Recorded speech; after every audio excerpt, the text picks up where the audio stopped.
The story begins with Akane Nishino, who is a famous actress, good student, and friendly with her classmates. However, this is a fake persona she created after an incident when a fan kidnapped and molested her. Inside, she is angry, bitter, and despises everyone, and in particular a classmate named Minoru Kajino who barely acknowledges her existence. Akane reveals that she doesn't despise him for getting her name wrong, but for never looking at her even when his eyes are facing her direction. Kajino is shown to carry weights in his bag and clothing to increase his strength. After school, Nishino calls her personal driver to pick her up, but she doesn't get any response. Since there is no other choice, Nishino decides to walk home all by herself but gets kidnapped by criminals who intend to ransom her. Taking her back to their hideout, the men explains that she will freed once they get the ransom. To their disappointment, they are interrupted by Kajino disguised as a masked vigilante calling himself Stylish Ruffian Slayer. But when they see Slayer uses dual crowbars, they realize he is actually a dangerous brawler who can defeat gangs by himself, known as Balaclava Berserker. He then charges the guy and throws him to the ground while smashing his face. The other guy reveals that is ex-military and pulls out a knife to attack Kajino. Even though he was initially overwhelmed, Kajino shows him the potential of using crowbars as regular club and proceeds to break the man's leg. After defeating both men, Kajino frees Nishino and tells her to be more careful next time. Nishino then calls the police and her father, who uses his connection to cover up the incident from going public. The next day, Nishino sees Kajino at school and greets him once again, fully prepared to correct him as usual. But to her surprise, he gets her name right and she feels like he is looking at her this time around. A few days later, the news reports that Minoru Kajino got into an accident which ended up taking his life. Through flashback, Kajino explains that his entire life he wanted to become an evil mastermind controlling society in secret from the shadows, and relentlessly trained in martial arts, hoping to one day be as powerful as a nuclear bomb. Now in the present, Kajino reincarnates in an alternate world with magical powers where he still hopes to achieve his dream of controlling society as the Eminence in Shadow. Kagenu is reborn in an alternate world as Sid Kagenu, son of minor nobles Baron and Lady Kagenu, and has an older sister named Claire. In keeping with his previous life, Sid trains in secret and resumes his vigilante lifestyle by killing bandits. Sid discovers a living blob of rotting flesh and succeeds in curing the curse afflicting it, returning it to its true form, an elven girl. To amuse himself, Sid, in character as Eminence in Shadow, convinces the girl she is a descendant of ancient heroes who defeated a demon called Diabolos, but a cult is seeking to resurrect Diabolos. Believing his lies, the girl agrees to form a group called Shadow Garden to resist the cult. Sid gives her the name Alpha, but secretly is amused Alpha believed his made-up story. 3 years later, Claire turned 15 and was about to leave home to attend the Midgar Academy for Dark Knights, but she is abruptly kidnapped. Alpha, who has now recruited 6 girls as the Shadow 7, confirms she was kidnapped by the cult of Diabolos. Sid is convinced the girls are merely role-playing with him, completely unaware the cult actually exists, and intends Claire to be Diabolos' host body when he resurrects. Sid makes a slime knife and throws it at the map, which ends up missing the hideout, but states they will find his sister there. Beta then figures out that the cryptograms are a bluff and there actually is a secret hideout at the location pointed by Sid. At the hideout, Viscount Grease is holding Claire restrained with magic sealing chains. He comments her father's teaching, seeing as she is an excellent aristocrat, but Claire explains that she learned all by fighting her brother. Grease then asks if he healed her when she showed signs of possession, but Claire denies it, stating there is no way he can heal her. Even so, Grease decides to look into brother as well, just in case. In that moment, Claire breaks one of the chains and tells him that she will kill him if they touch her brother. Grease then knocks her out and a man comes, informing him that there are intruders. Sid leads the attack under the impression he is hunting normal bandits. Alpha enters the scene, stating that they are Shadow Garden and their mission is to annihilate the cult of Diablos. Grease attacks Alpha, but she has no troubles blocking them and injures him, stating she won't kill him until they get some answers. Seeing as he is overwhelmed, Grease takes a pill that boosts his magic and manages to push Alpha away to retreat. Alpha tells the girls that there is no need to chase him as Shadow is after him, which is why they split up. While walking around the tunnel's lost, Sid encounters Grease and they engage in battle. Sid then reveals that he has more magical power than Alpha but doesn't know how to use it. Sid attacks him and starts cutting him, causing Grease to wonder if he ever was that overwhelmed in battle before. Grease tells him that no matter how strong he is, the darkness in the world is much deeper. But Sid states he will just dive even deeper. Grease takes more pills and buffs himself even more, wanting to show him that people are worthless, fragile, and powerless. Sid manages to block his attacks and then using large amount of magic cuts him down. As Grease falls, he notes that he was powerless against the darkness, but maybe not a shadow. Claire escapes during the chaos and with no idea Sid was involved later leaves to attend Midgar Academy as planned. Sid, still completely ignorant of what really happened, is surprised when Alpha and the other shadows abruptly announce they are leaving. The Shadow 7 separate to hunt the cult all over the world. Sid believes they simply grew up and grew bored of his game. He enrolls in the same academy as Claire, where he deliberately avoids standing out, even choosing two average boys, Skell and Poe, as friends. As a forfeit for doing badly on a test, Sid is forced to confess love to Princess Alexia and be publicly humiliated. Sid plays along in his role as a typical background character, but is shocked when Alexia agrees to be his girlfriend. The rumors quickly spread and people start to wonder who is Sid and what's so great about him. Alexia then joins them at lunch, which surprises other students as that's the lower nobility section.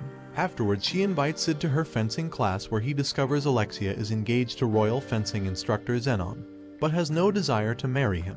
Fully aware he is being used and Alexia is secretly spiteful and selfish, Sid agrees to continue their fake relationship in exchange for money. Sid notes that his parents' allowance isn't enough to carry his eminence in shadow operation and can't let this chance slip up. After 2 weeks, Alexia admits that despite the effort she puts into sword training, she is not as skilled as her sister Iris, thus she was nicknamed Fencer Ordinaire. Sid admits he actually likes her sword style, which focuses on mastery of the basics. Alexia gets mad at his statement and ends their fake relationship. The next day, Zenon reveals Alexia has disappeared and has Sid arrested as a suspect in her kidnapping.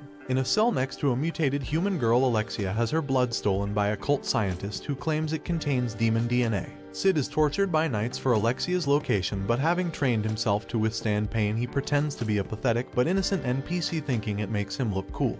After 5 days, Princess Iris orders Sid be released. Alpha reappears to Sid with news that they have continued to monitor the cult while increasing Shadow Garden's influence. Sid is impressed Alpha and her fellow Shadows still occasionally visit to carry on their role-playing game with him, unaware Shadow Garden really has become a powerful organization. Alpha plans to rescue Alexia with 114 loyal soldiers. Sid plays along to amuse himself as he knows Alexia really has been kidnapped, but mistakenly believes it was corrupt knights, and the 114 soldiers are just background actors Alpha hired. In a massive attack, Sid murders the knights who tortured him while his army searches for Alexia. As the Shadow Garden start their attack, the doctor rushes to Alexia, stating that they are coming.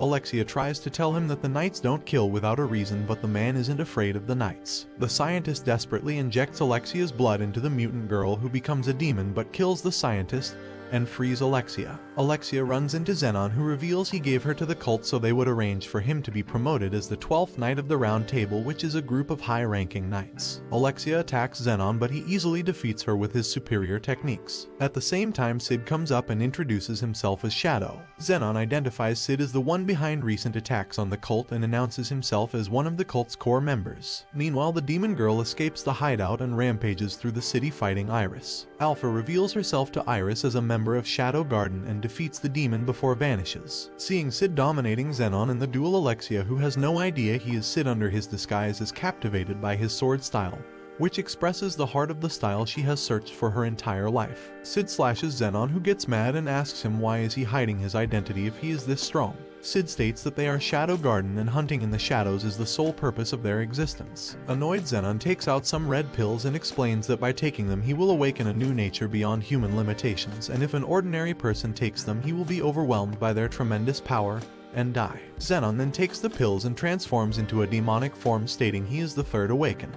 To his disappointment, using the principles of a nuclear explosion, Sid sets off a magic bomb that dissolves everything in the blast radius to atoms, killing Zenon and destroying most of the evacuated city. Later, Alexia reunites with Iris, freshly determined to master her chosen sword style. Alexia, having remembered that Sid likes her sword style, offers to be his real girlfriend now that Zenon is dead, but when he abruptly rejects her, she punishes him violently.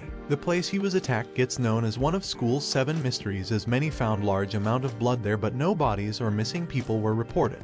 Alpha returns to investigating a group that has been masquerading as Shadow Garden while committing crimes. Iris orders a full kingdom investigation into the cult of Diabolos and Shadow Garden. Meanwhile, while reading and carrying books, Sherry Barnett bumps into Sid, who is covered in blood from Alexia's attack. Skell and Poe wonder how things went with Alexia and if Sid got at least a kiss. But to their disappointment, Sid tells them that they broke up and haven't done anything. So to straighten up their relationship, Skell tells him about a place that sell all kinds of good stuff, including something called chocolate, which they can give to girls to win them over. In another scene, the false Shadow Garden begins committing murders. A cult relic is recovered, so Iris gives it to the pink-haired student Sherry, the kingdom's most brilliant researcher, to decipher it. Sid's friends Poe and Skell take him to a new department store where it is revealed Sid's subordinate Gamma opened the store to fund Shadow Garden with branches in every city in the world. Sid is impressed, but once again is convinced Gamma is role-playing, unaware he now owns dozens of stores, making him one of the wealthiest men in the world. He also meets Nu, the newest Shadow who was recruited by Alpha, as she acknowledges her skill. Before leaving, Sid tells Gamma that he wants to purchase 3 of the cheapest chocolate she has, but Gamma gives him the highest quality ones for free. On his way home, Sid spots Alexia fighting several murderers, so he saves her by slaughtering the murderers and hands one survivor to Nu for interrogation. Elsewhere, the murderer's boss Gaunt Knight confirms they located the relic. Alexia confirms Shadow Garden is not the real murderers, though Iris still insists they are enemies of the kingdom. Using chocolate from Sid's store, Skell confesses to a girl and is punished by her fiancé.